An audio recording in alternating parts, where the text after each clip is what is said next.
Alright, what's up guys? My name is Zach, and this week I've been driving the 2023 Honda Accord Sport Hybrid.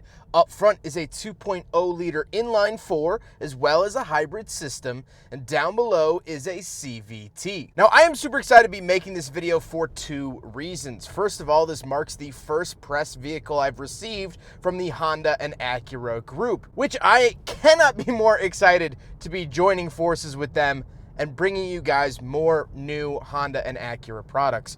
But the second reason is the fact that I've actually driven a nearly identical vehicle to this on the channel. The only difference was that that car was blue and this car is red. However, I only filmed that blue Honda Accord for about an hour. I've had this car for an entire week. So this is going to be a lot more of an in-depth review of my thoughts over the course of 7 days as opposed to just 90 minutes. But if you would like your vehicle featured here on the Shooting Cars YouTube channel, you can head on over to my website, zackpradel.com/submit. It's a quick and easy submission form, takes under a minute to fill out, and you would get a video of your car, just like the one you're watching now of this Accord Sport Hybrid. So let's get back to that 2.0 liter under the hood paired to that hybrid system. Well, there's actually two electric motors under the hood that power the front wheels. Now, the engine can be paired and used with the driving process. However, it mostly acts just as a generator, turning on and off whenever the batteries need to be recharged. Now, if you floor it, you're on the highway, you're gunning it, it is going to use the engine for the drive wheels, but a lot of the time, slow speeds, it's just going to work as a generator. Now, altogether, it makes 204 horsepower with the electric motors and the gasoline engine, which isn't great, but it's not terrible. It's fine. The Honda Accord is not fast though. You put your foot into it around town and those electric motors most certainly help, but on the highway, you stick your foot through the floorboard, you're not gonna notice much of a difference. You can drive this vehicle in EV mode when the circumstances allow it, like when the vehicle is fully warmed up, the climate controls aren't on full blast, you're not in cruise control mode. You can drive this vehicle at slow speeds and around town in EV mode. And when you do, when you back up, it plays this really funny noise. Take a listen.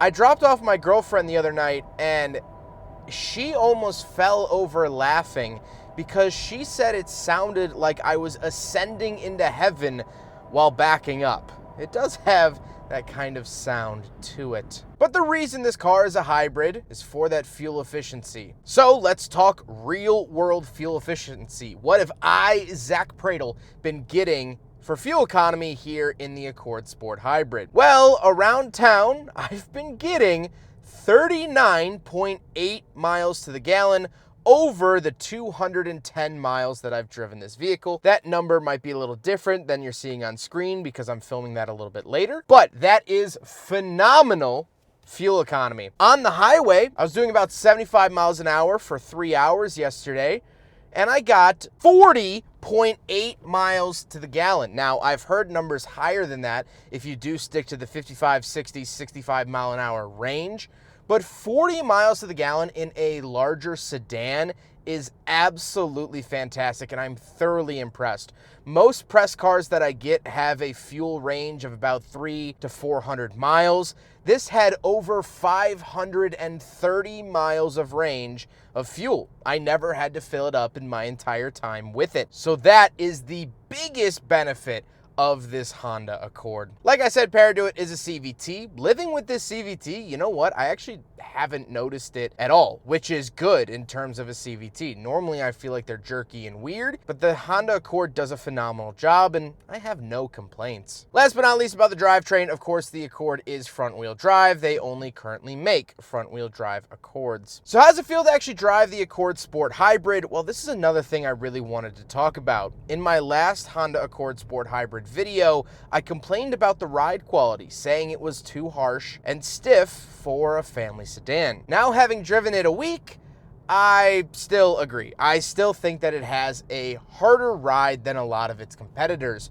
However, I do think in that first video, I blew it out of proportion a little bit. It's not unmanageable. It's just a little bit stiffer than its competitors, but that's not necessarily a bad thing. It doesn't feel like the suspension is made out of Algebra 2 textbooks. It just has a little bit more road feel than, say, a Mazda 6 or Toyota Camry. So just a little food for thought. With that stuff out of the way, let's talk about the interior. Well, in front of me, I have almost completely digital gauges.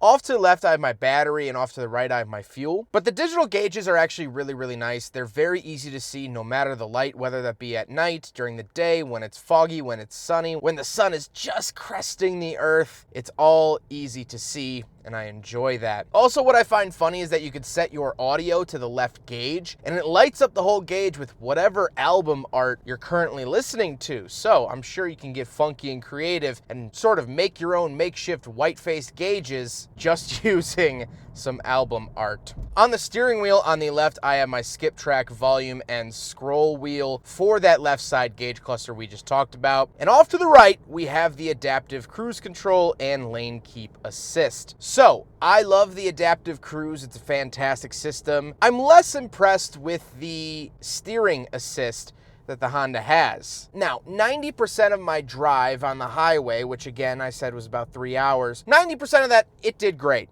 It did a fine job. But there were a couple of instances where it got a little caught up or confused.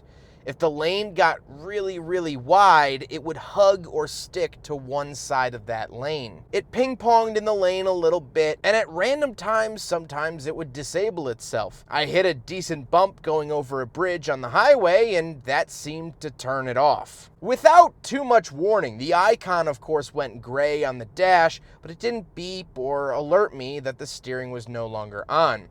Now, this shouldn't be an issue because Honda tells you to keep your hands on the wheel at all times, but I would have liked just a little bit of an alert. Around the back of the steering wheel, we do have paddle shifters. This is actually for the regenerative braking. You could turn up or down the sensitivity. And the overall feel of the steering wheel is fresh, modern, and clean. No complaints there. Moving off to the left, I do have a climate control vent. And moving out of the door, we have two different memory seat options: power mirrors, power locks, and power windows. Moving into the center, we do get a giant infotainment system. It does have wireless Apple CarPlay, which is fantastic. It also has Android Auto. And the camera system is very, very clear. I've always praised modern Hondas about having fantastic cameras, especially opposed to their competitors across the table at Toyota.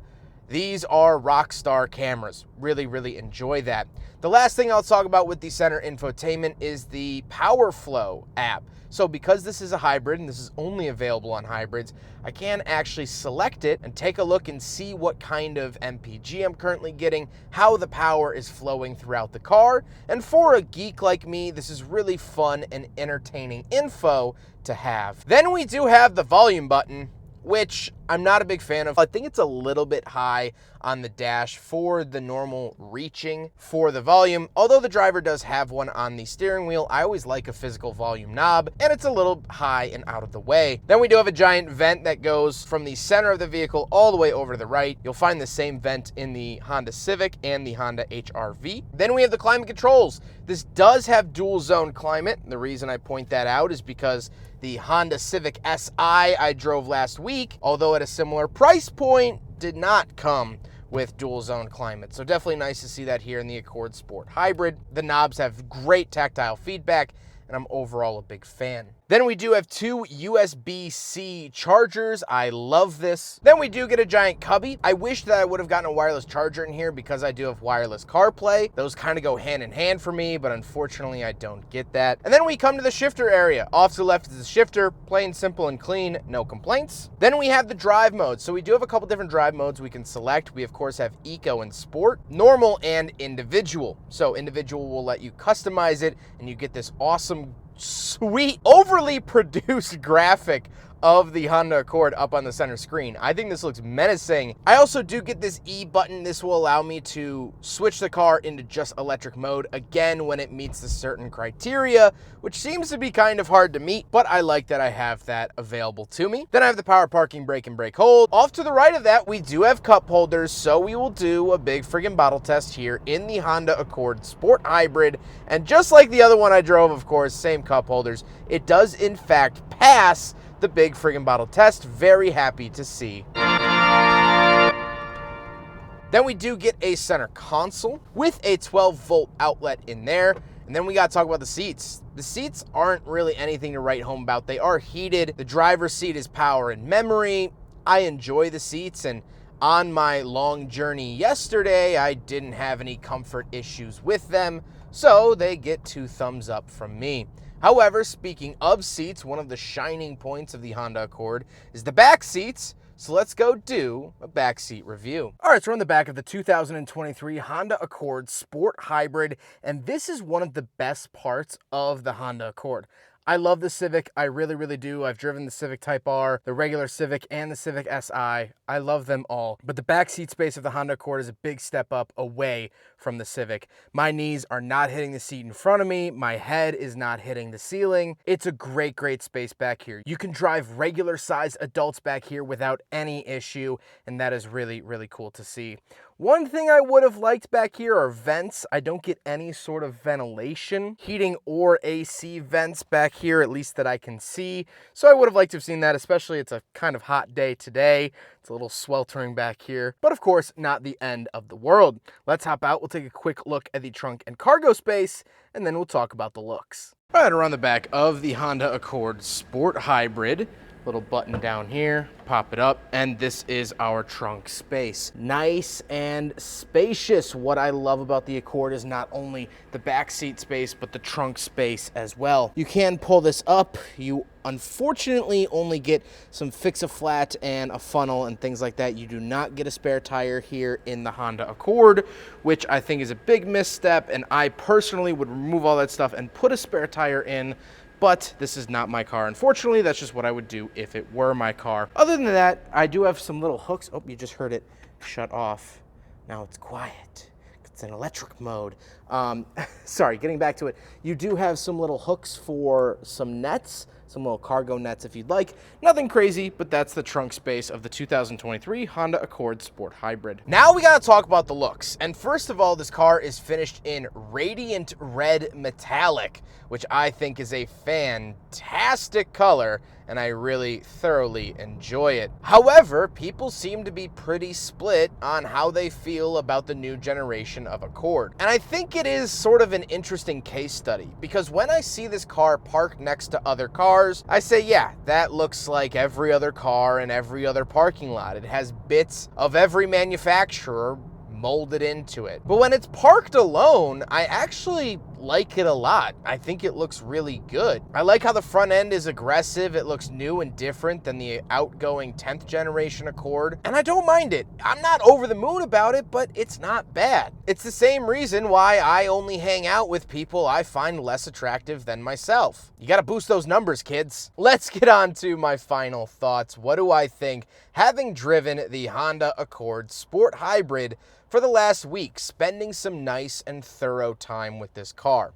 Well, let's get the downsides chucked out the window. I don't like the steering assist. I think Honda has a lot of improvements to do, but if I know anything about Honda, that's not going to be an issue. They're going to work it out. Their system's going to be good in a couple years, and it's not going to be a thing. The other thing is the ride quality. Like I said, it is still kind of stiff and a little harder than I would have expected. Is my spine crushed? No. But if you are looking for superior ride quality, there's a lot of other brands and a lot of competitors that do it a lot better. However, let's talk about the good sides. What have I absolutely loved about the Accord Sport Hybrid? Well, I think it has good features in here. I like the dual zone. I like the heated seats. The new infotainment system is great. The wireless CarPlay is awesome. The adaptive cruise control is awesome. It does all of that really well. But the cherry on top, that sweet, sweet pearl at the center of this giant, confusing onion, is the fuel economy. While driving right now, talking to you, I'm getting 53 miles to the gallon on average, and I'm doing 45 miles an hour through my town.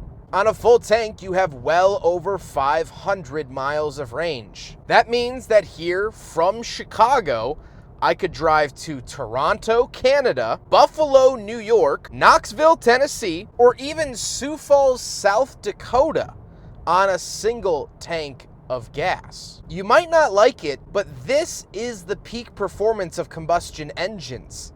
I think really truly these hybrids are the way to go because they have all of the best parts of the electric motor and the gasoline engine. If I need fuel, I could stop off at any gas station and fill it right up.